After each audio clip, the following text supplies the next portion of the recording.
Somebody there received your packet, and gave you a letter in place of it, I think?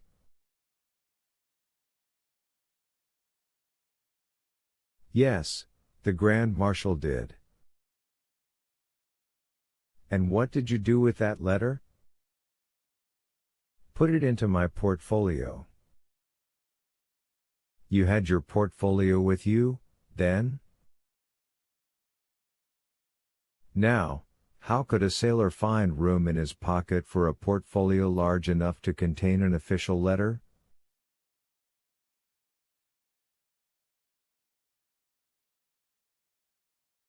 You are right, it was left on board.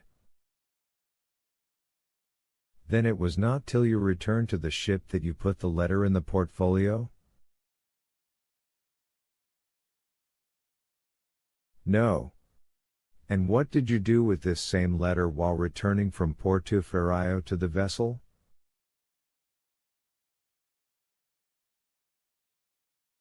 I carried it in my hand. So that when you went on board the Pharaon, everybody could see that you held a letter in your hand?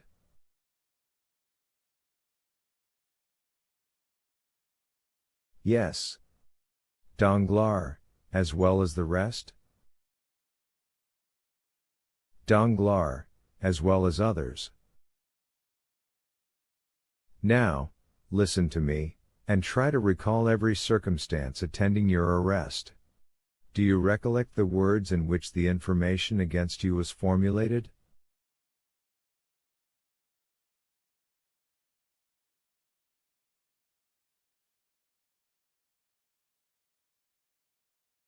Oh yes, I read it over 3 times, and the words sank deeply into my memory.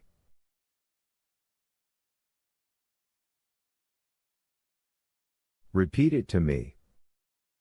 Dantes paused a moment, then said, This is it, word for word. The king's attorney is informed by a friend to the throne and religion, that one Edmond Dantes, made on board the Pharaon, this day arrived from Smyrna, after having touched at Naples and Porto Ferraio, has been entrusted by Murat with a packet for the usurper, again, by the usurper, with a letter for the Bonapartist Club in Paris.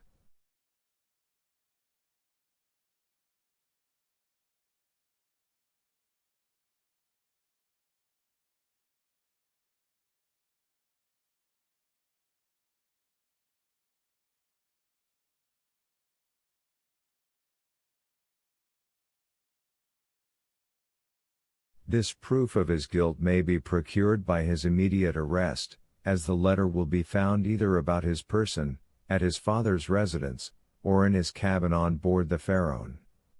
The abbe shrugged his shoulders.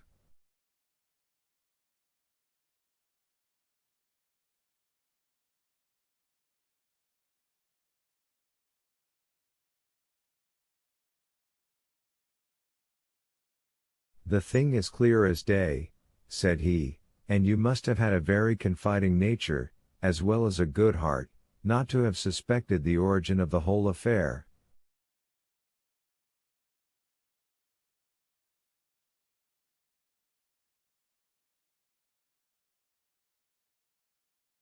Do you really think so? Ah, that would indeed be infamous. How did Danglars usually write? In a handsome, running hand. And how was the anonymous letter written? Backhanded. Again the abbe smiled. Disguised. It was very boldly written, if disguised. Stop a bit, said the abbe, taking up what he called his pen, and, after dipping it into the ink, he wrote on a piece of prepared linen, with his left hand, the first 2 or 3 words of the accusation.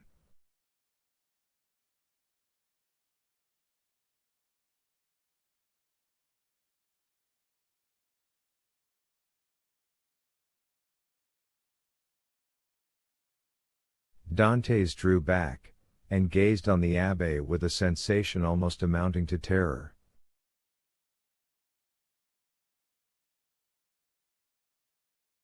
"How very astonishing!" cried he at length. "Why, your writing exactly resembles that of the accusation."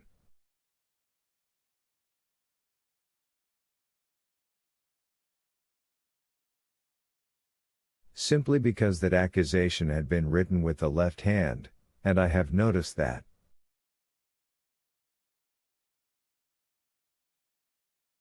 "What? That while the writing of different persons done with the right hand varies, that performed with the left hand is invariably uniform."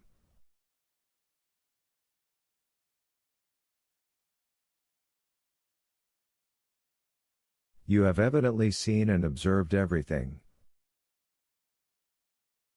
Let us proceed." "Oh, yes, yes. Now as regards the second question." "I am listening." "Was there any person whose interest it was to prevent your marriage with Mercedes?" "Yes, a young man who loved her." "And his name was?" "Fernand. That is a Spanish name, I think?" "He was a Catalan." "You imagine him capable of writing the letter?" "Oh, no, he would more likely have got rid of me by sticking a knife into me."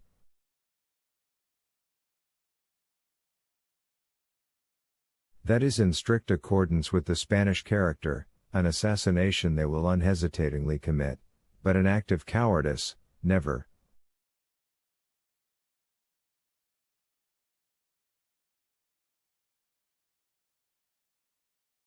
"Besides," said Dantes, "the various circumstances mentioned in the letter were wholly unknown to him."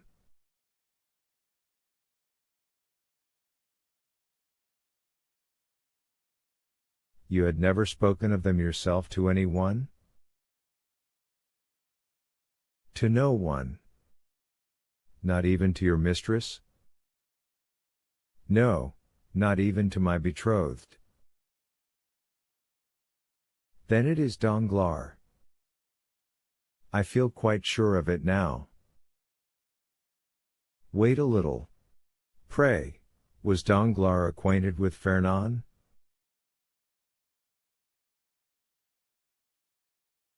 "No, yes, he was.